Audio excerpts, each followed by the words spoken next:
नमस्कार, मैं डॉक्टर राकेश पाठक।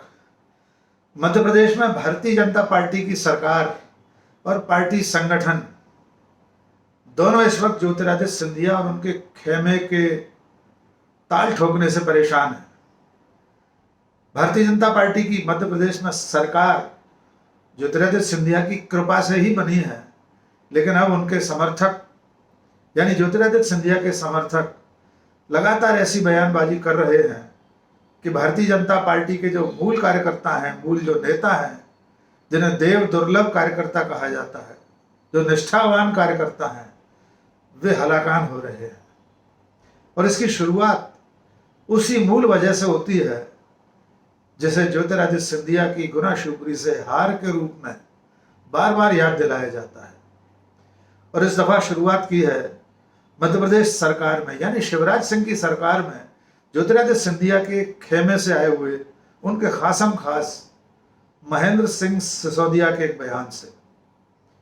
महेंद्र सिंह सिसोदिया ने पिछले दिनों एक कार्यक्रम में महाराज की उस हार को, जो 2019 के लोकसभा चुनाव में बीजेपी के प्रत्याशी डॉक्टर केपी यादव के हाथों हुई थी, उसे याद करते हुए कुछ ऐसा कह दिया कि बीजेपी का जो निष्ठावान कार्यकर्ता और खास तौर से डॉक्टर केपी यादव, जिन्होंने वो ज्योतिरादित्य सिंधिया को शिकस्त दी थी, वे एक तरह से तिलमिला गए हैं। तो पहले सुन लीजिए महेंद्र सिसोदिया क्या कह रहे हैं और माफी मांग रहे हैं महाराज से, यानी ज्योतिरादित्य सिंधिया से, कि उस वक्त उन्हें हराकर जनता ने गलती की थी, अब महाराज माफ कर दीजिए। ऐसा कहते हुए वे आज जिस पार्टी में हैं उसे जिताने के लिए जनता की भूल याद दिला रहे हैं। पहले सुन लीजिए महेंद्र सिंह सिसोदिया ने क्या कहा और उसके बाद बताएंगे कि डॉक्टर केपी यादव, जो भारतीय जनता पार्टी के सांसद हैं, इस वक्त संसद में बैठते हैं, यानी सिंधिया को हराकर जो देश की सबसे बड़ी पंचायत में बैठे हैं, उन्होंने कैसा तीखा इसका जवाब दिया है। पहले महेंद्र सिंह सिसोदिया को सुन लीजिए। अब महाराज मैं क्या बताऊं आपको कि क्या कुछ हम लोगों ने कर दिया, इसको किसी का पता ही नहीं लगा, मगर जो हो गया सो हो गया। और अब तो आप भी उसी परिवार के हैं महाराज, जहां प्रधानमंत्री नरेंद्र मोदी जी ने आपको नागरिक उड्डयन मंत्री बनाया देश का। और महाराज आपने भी जिस क्षेत्र में आप पहुंचे, जिस क्षेत्र का मंत्रालय समाया, उसकी कुर्सी को आपने रौनक दिया, क्योंकि लोगों को बैठने के बाद व्यक्तित्व चमकता है, मगर आपके उस कुर्सी पे बैठने से वो कुर्सी चमकती है महाराज। ये अमूमन फर्क होता है। और आज जो नागरिक उड्डयन मंत्रालय जमीन के धरातल पर धंसा हुआ था, मगर मैं मानता हूं प्रधानमंत्री नरेंद्र मोदी जी को कि अकबर इसलिए बड़ा था कि उसके पास 9 ज्वेल थे, 9 हीरे थे, मगर मैं इसलिए मानता हूं कि अकबर में ये छांटने की क्षमता थी कि वो हीरे सही है कि नहीं। और इसलिए नरेंद्र मोदी जी ने सर्वश्रेष्ठ हीरा हमारे गुना जिले को प्रतिनिधित्व करने वाला, मध्य प्रदेश का प्रतिनिधित्व करने वाले हमारे महाराज को चुना। आज इस मंच से मैं गुना की जनता की ओर से आपको महाराज बहुत बहुत बधाई देना चाहता हूं, बहुत बहुत धन्यवाद देना चाहता हूं। और आपसे बस यही निवेदन है कि जो गलती हुई सो हुई, आप बड़े हैं, क्षमा बड़ों को शोभा देती है। गुना की जनता सदैव आपके साथ है, साथ थी और साथ रहेगी। धन्यवाद।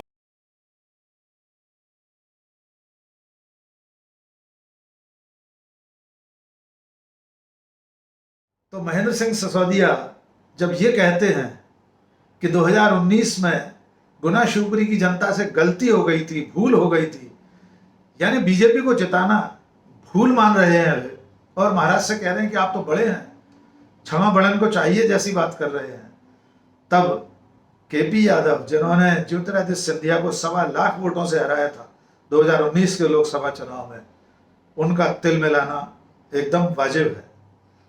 और केपी यादव कोई पहली बार मुखर नहीं हुए हैं। वे कुछ महीने पहले अपने साथ हो रहे व्यवहार, खास तौर से बीजेपी के जो सरकार में बैठे हुए मंत्री हैं, सिंधिया खेमे के मंत्री, और स्थानीय प्रशासन यानी गुना शिवपुरी का प्रशासन, उनकी जो उपेक्षा कर रहा है, उसके बारे में भी जेपी नड्डा को चिट्ठी लिख चुके हैं, राष्ट्रीय अध्यक्ष को। फिलहाल सुन लीजिए, उन्होंने महेंद्र सिंह सिसोदिया को, यानी शिवराज सिंह सरकार में शामिल मंत्री को, अपनी ही सरकार, अपनी ही पार्टी की सरकार के मंत्री को मूर्ख कहा है। देखिए किस तरह तैश में आकर केपी यादव बात कर रहे हैं। मजबूर होकर मुझे भी कहना पड़ रहा है कि वो मूर्ख हैं जो इस तरह की बातें करते हैं, क्योंकि वो एक मंत्री हैं और एक बड़े सीनियर मंत्री हैं।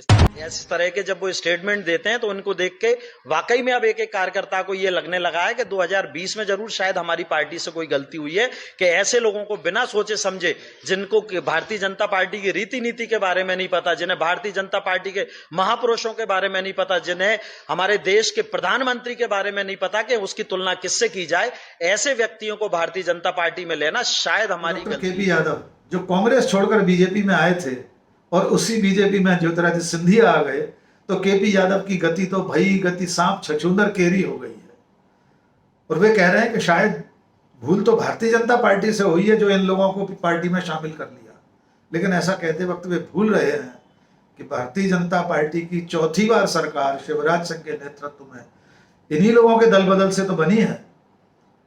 तो इस प्रतिक्रिया के बाद आइए हम थोड़ा सा आपको ये भी याद दिला दें कि 3-4 महीने पहले डॉक्टर केपी यादव ने अपनी पार्टी के राष्ट्रीय अध्यक्ष जेपी नड्डा को खुला पत्र लिखा था, जिसमें उन्होंने लिखा था कि उन्हें न तो स्थानीय कार्यक्रमों में बुलाया जाता है, पार्टी के कार्यक्रमों में उनकी उपेक्षा होती है, शासकीय कार्यक्रमों में उनकी उपेक्षा होती है, कहीं भी शिलान्यास लगता है जब उद्घाटन या भूमि पूजन का तो उसमें उनका नाम नहीं होता।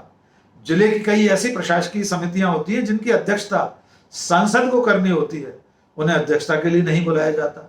सिंधिया खेमे के जो प्रभारी मंत्री हैं, जिनमें महेंद्र सिंह सिसोदिया भी शामिल हैं, ये लोग जब दौरे पर आते हैं, जब प्रशासनिक बैठकें करते हैं, तब उन्हें नहीं बुलाया जाता, मंच पर स्थान नहीं मिलता।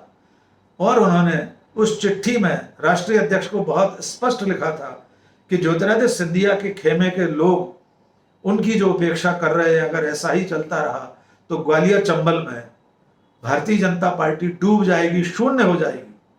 उस चिट्ठी के बाद क्या कार्रवाई हुई कोई नहीं जानता। और ये कोई अकेले महेंद्र सिंह सिसोदिया की बात नहीं है और केपी यादव के आपसी बयानबाजी का मामला नहीं है। ये कहीं ना कहीं सोची समझी रणनीति है, क्योंकि सिंधिया के खेमे के ही एक और नेता जो गिरिराज दंडोतिया एक निगम के अध्यक्ष हैं, उन्होंने भी बयान दे दिया है। उन्होंने कहा है कि ज्योतिरादित्य सिंधिया को हराकर 2019 में वहां की जनता ने बहुत गलती की थी। वे तो कह रहे हैं लोग वहां के पछताते हैं। यानी जिस बीजेपी में आज सिंधिया हैं उसके प्रत्याशी को जिताना गुना शिवपुरी के लोगों की भूल थी। गिरिराज दंडोतिया का यह बयान भी सुन लीजिए आप। लेकिन जनता को इस बात का एहसास बहुत ज्यादा उनको दुख हुआ है, चाहे गुना हो चाहे शिवपुरी हो। जब भी हम बात करते हैं तो लोगों की आंखों में आंसू आ जाते हैं कि हमने एक ऐसे लीडर को वो कर दिया, हरा दिया कि हम उसका जिंदगी भर भी पश्चाताप करेंगे तो वो कम होगा। उनके पास संपत्ति है, सब बात है, लेकिन हर जीत का क्या आंकड़ा रहता है, क्या हवा रहती है। तो ये गिरिराज दंडोतिया जो ज्योतिरादित्य सिंधिया की कृपा से ही एक निगम के अध्यक्ष बने हुए हैं, राज्य मंत्री का दर्जा है बाकायदा, वे भी जनता के उस फैसले को भूल बता रहे हैं जिस फैसले में बीजेपी को जिताया गया था। एक और नेता का जिक्र कर लेते हैं, उनका नाम है मुन्नालाल गोयल।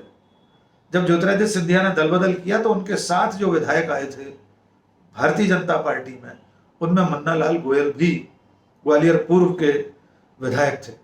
इस्तीफा देकर वे उपचुनाव लड़के लेकिन हार गए।